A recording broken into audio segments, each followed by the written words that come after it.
ரெண்டு ஸ்டூடெண்ட்ஸ், ஒரே கிளாஸ், ஒரே சிலபஸ். ரெண்டு பேர்த்தில் ஒருத்தன் மட்டும் டெய்லியும் படிக்கிறான், இன்னும் ஒருத்தன் எப்பயாவது தான் படிக்கிறான். யார் ஜெயிப்பாங்க? இந்த வீடியோவை ஃபுல்லாக பாருங்கள்.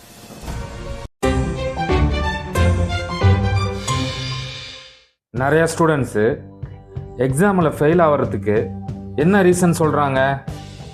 நான் ஸ்டடீஸில் வீக்காக இருக்கேன் அப்படின்னு சொல்லுவாங்க.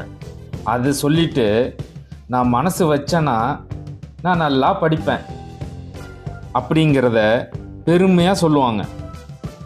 அவங்க சொன்னதில் ரெண்டாவதாக சொன்ன காரணம்தான் உண்மை. மனசு வச்சா படிக்கிற நேரம்தான் கம்மியாக இருக்கும்.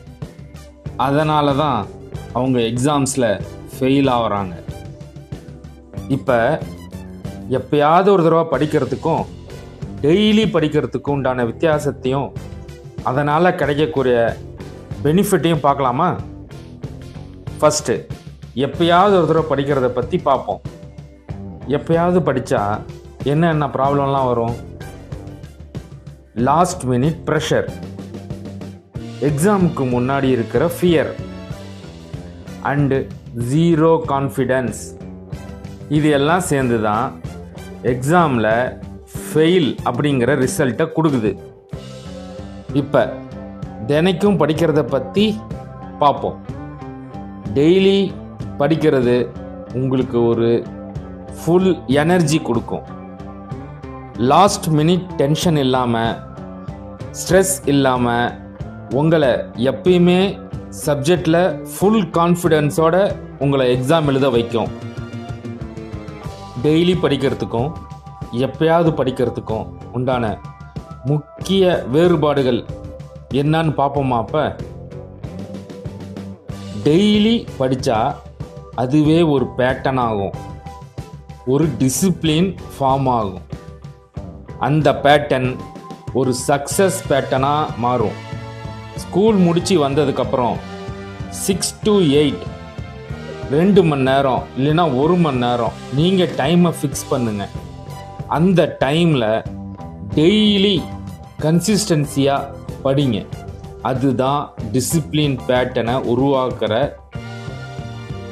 ஸ்ட்ராட்டஜி. எப்பயாவது ஒரு தடவை படிக்கிறது உங்களை எக்ஸ்கியூஸ் சொல்ல வச்சுக்கிட்டே இருக்கும். உங்கள் டைமை வேற ஒருத்தவங்க தான் யூஸ் பண்ணுவாங்க. ஏன் படிக்கலை அப்படின்னு யாராவது கேட்டால் எல்லா ரீசனும் சொல்லுவீங்க. இங்கே ரியல் ட்ரூத் என்னான்னு பார்த்தா, நீங்கள் 5 மணி நேரம் படிக்கணும், 6 மணி நேரம் படிக்கணும் அப்படிங்கிறதெல்லாம் கிடையாது. டெய்லி படிக்கணும். கிளாஸில் சப்ஜெக்ட் இன்னைக்கு நடத்துகிறாங்க, நடத்தலை, அது முக்கியம் கிடையாது. ஈவினிங் வீட்டுக்கு போயிட்டு இன்னைக்கு நடந்ததை நீங்கள் படித்து பார்க்கணும். நடத்தாததை ஒரு ரிவைஸ், நாளைக்கு நடத்த போகிறாங்க அப்படிங்கிறத நீங்கள் இன்னைக்கு உங்களுக்கு ஏற்ற மாதிரி படித்து புரிஞ்சு வச்சுக்கிட்டா நாளைக்கு அவங்க நடத்தும் போது உங்களுக்கு ஈஸியாக புரியும். அதுக்கு நீங்கள் டெய்லி படிக்கணும். இப்போ சிம்பிள் ஆக்ஷன் என்ன பண்ணலாம்? நம்ம ஒன்றும் ரோபோ ரஜினி கிடையாது. புக்கை இப்படி ஸ்கேன் பண்ண உடனே நம்ம எல்லாம் மனப்பாடம் பண்ணுறது. நீங்கள் டெய்லி 1 hour படிக்கிறது உங்களோட எக்ஸாமுக்கு முன்னாடி நைட்டெல்லாம் முழிச்சிருந்து படிக்கிறீங்கள, அதை விட பயங்கர பவர்ஃபுல் அண்ட் எனர்ஜியானது.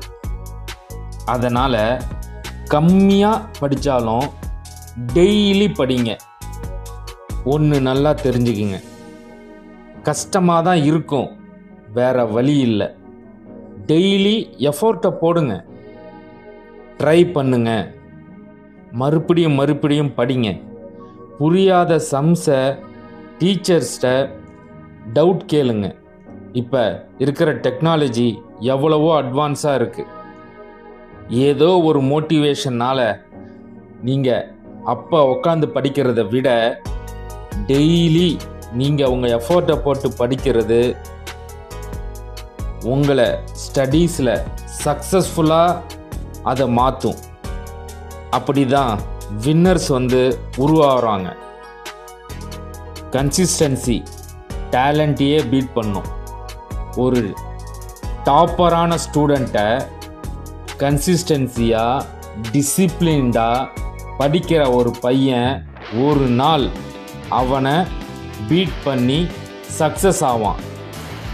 அதனால் எப்பவுமே கன்சிஸ்டன்சியாக டிசிப்ளின்டாக செல்ஃப் பிலீஃபோட நீங்கள் படிங்க. சக்ஸஸ் உங்களுக்கு தான். ஃபோக்கஸ் ஃபேக்ட்ரி அகாடமியை சப்ஸ்கிரைப் பண்ணுங்கள், லைக் பண்ணுங்கள், ஷேர் பண்ணுங்கள். இந்த வீடியோ உண்மையானுமே உங்களுக்கு ஒரு வேல்யூவாக இருந்ததுன்னா கமெண்ட் பண்ணுங்கள்.